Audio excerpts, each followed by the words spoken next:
با ئۆنلاین و بە ستیکەری وەزارەتی تەندروستی دەفرۆشرێت. ستیکەری وەزارەتی تەندروستی هەیە، ئەوە ستیکەری هەیە باش کوالێت قەپات و شامپۆی بڕن دەبعەن بە زەمانی ئۆرجینالی دەدەمێت. ئەمەش دیمەنی پاشماوەی سووتانی کۆگایەکی دەرمانە کە حەبوو دەرمانی نایاسایی و ستیکەری وەزارەتی تەندروستی تێیدا دۆزراوەتەوە.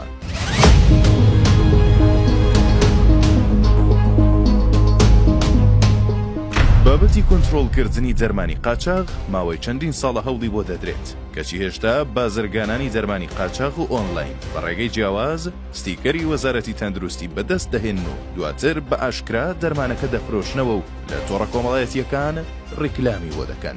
ئێمە پێی نیگەرانین و ئێمە بەدڵنیاییەوە بازرگانیکردن لەسەر مافی نەخۆش قبول کراونی. پێشتر چەندین جار دکتۆر سامان بەرزنجی وەزیری تەندروستی ڕایگەیاندووە کە بازرگانیکردن لەسەر مافی نەخۆش قبول کراونیە و گوتوویەتی کڕینی دەرمان بە ئۆنلاین لە دەستێکی ئەمین نییە و مەترسیە بۆ سەر تەندروستی خەڵک کەچی لە سۆشیال میدیا ئەو دەرمانانە بە ستیکەری وەزارەتی تەندروستی دەفرۆشرێن.